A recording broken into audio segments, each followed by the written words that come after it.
Away from politics, Kenya has today received an assortment of equipment from Japan and the United Postal Services to enhance administration of COVID-19 vaccines. Japan donated through UNICEF 12 cold chain freezers worth 210 million shillings from a capacity to store 3 million doses.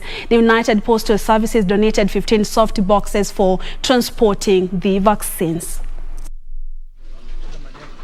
The 12 ultra-cold chain freezers donated by the government of Japan and soft boxes from the United Postal Services will enhance the deployment of the Pfizer vaccine. Receiving the donations, Health Cabinet Secretary Mutahi Kagwe said 3 of the freezers will be placed at the central vaccine store in Kitengela, while the rest will be distributed to the 9 regional stores except Garissa, which requires a specialized deep freezer suitable for the northeastern region.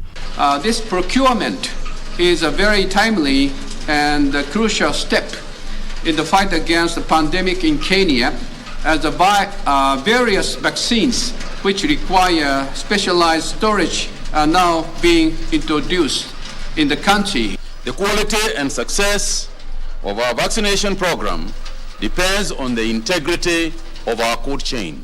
Whereas we appreciate the support we are getting from our friends, therefore, the Ministry of Health will be expanding and strengthening our cold chain facility at a cost of an additional 900 million with World Bank support. Kagwe further said to mitigate the COVID-19 mortality among the elderly, the age bracket for vaccination has been revised to 50 years thanks to the increased vaccine supply. In addition, and in line with the deployment plan, I also direct the immediate inclusion of all persons above 18 years old with underlying medical conditions or disabilities. National COVID-19 Vaccines Task Force Chair Dr. Willis Ahwale dismissed fears that vaccines being administered had expired, saying they had a shelf life of 6 months.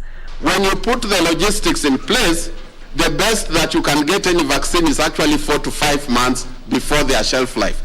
That is why we have put more emphasis on efficiency of our system to ensure there's no single expiry, which we've not had since we started vaccinating. No vaccines are going to expire in our country.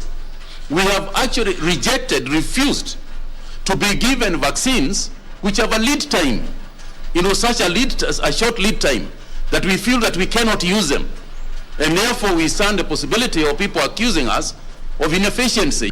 Japan's ambassador to Kenya, Mr. Hori Roichi, stated his government's commitment to assist Kenya attain the target of vaccinating 10 million people by the end of the year.